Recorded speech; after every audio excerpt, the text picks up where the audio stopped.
Assalamualaikum warahmatullahi wabarakatuh. Kami dari kelompok 9.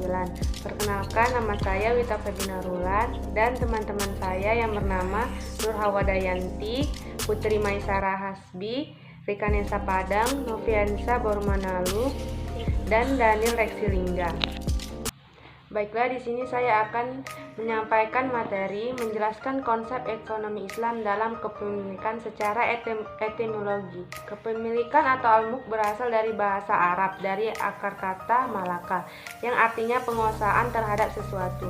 Kepemilikan atau al-mulk bisa juga disebut dengan hak milik atau milik saja.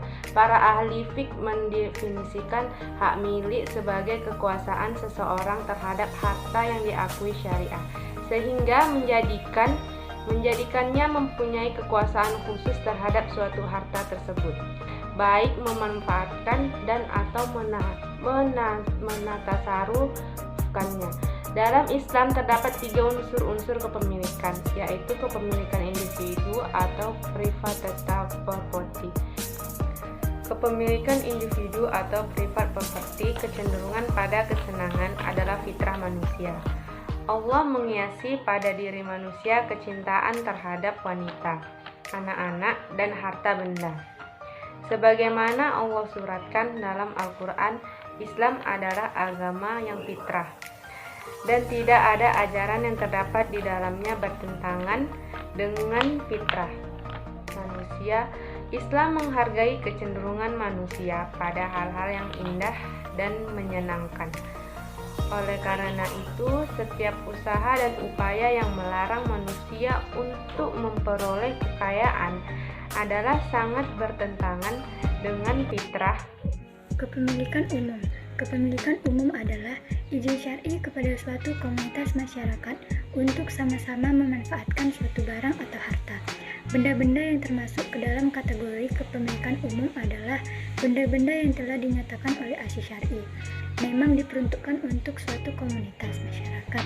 Benda-benda yang termasuk ke dalam kepemilikan umum sebagai berikut. Yang pertama, merupakan fasilitas umum. Kalau tidak ada di dalam suatu negeri atau suatu komunitas, maka akan menyebabkan sengketa dalam mencarinya. 2. Barang tambang yang tidak terbatas jumlahnya. 3. Sumber daya alam yang sifat pembentukannya menghalangi hanya oleh individu secara perorangan. Kepemilikan negara. Kepemilikan negara adalah harta yang merupakan hak seluruh kaum muslim, sementara pengelolaannya menjadi wewenang negara. Asy syar'i telah menentukan harta-harta sebagai milik negara. Negara berhak mengelolanya sesuai dengan pandangan dan ijtihad. Yang termasuk harta negara adalah fai, kharaj, jizya, dan sebagainya. Sebab syariat tidak pernah menentukan sasaran dari harta yang dikelola. Perbedaan harta kepemilikan umum dan harta kepemilikan negara adalah harta kepemilikan umum pada dasarnya tidak dapat diberikan negara kepada individu, sedangkan harta kepemilikan negara dapat diberikan kepada individu sesuai dengan ketentuan yang telah disepakati. Baiklah, selanjutnya akan dibacakan oleh teman saya, Putri Maisara. Sebab-sebab kepemilikan. Sebab-sebab kepemilikan yang ditetapkan syarak ada 4, yaitu 1. Ihrazul mubahat. Ihrazul mubahat yaitu memiliki sesuatu atau benda yang menurut syarak dimiliki.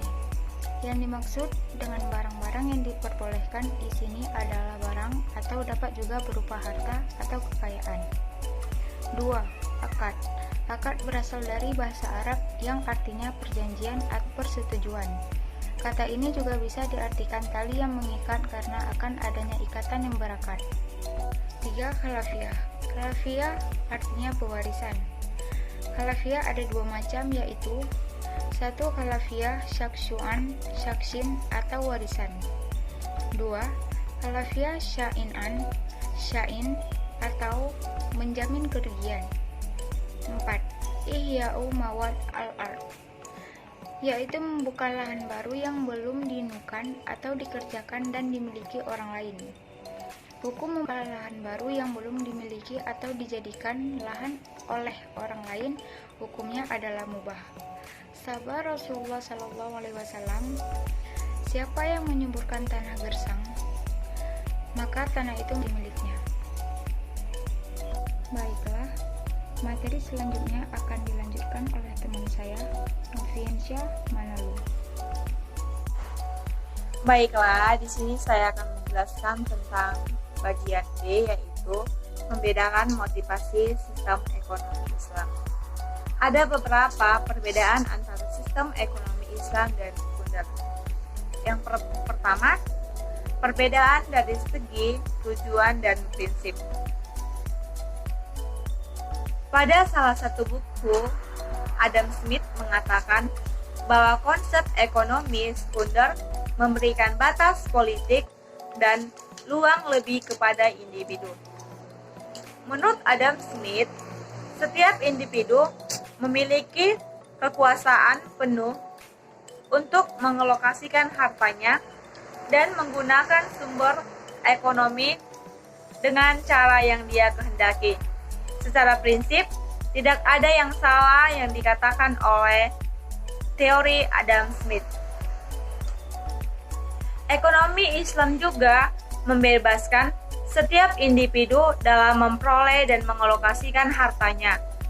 Namun, yang membedakan adalah dalam ekonomi Islam juga dibahas mengenai bagaimana cara memperoleh harta tersebut dan bagaimana cara pengendalian harta tersebut.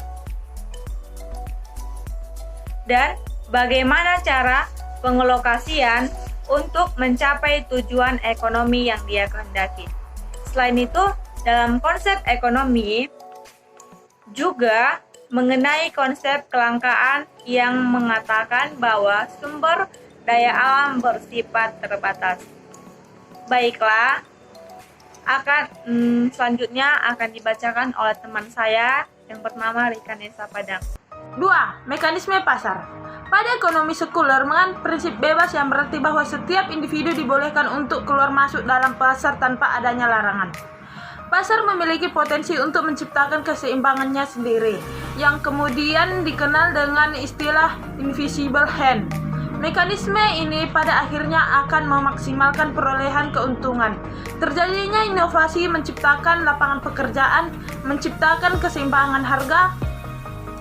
Peran pemerintah sangat dibutuhkan untuk mendorong proses produksi dan distribusi barang dan jasa di dalam masyarakat, bahkan dalam sejarah perekonomian Islam.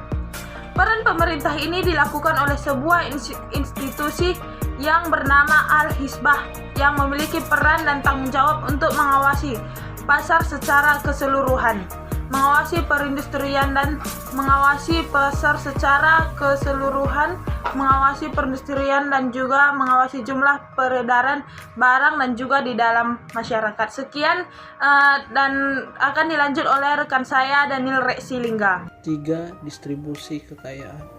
Sistem ekonomi sekuler berorientasi untuk mendapatkan keuntungan yang sebesar-besarnya. Jumlah yang bisa diperoleh berhubungan dengan jumlah modal atau sumber daya yang bisa dimiliki, sehingga dapat disimpulkan dengan semakin banyak modal dan sumber daya yang ada, maka potensi untuk mendapatkan keuntungan yang lebih besar lebih tinggi.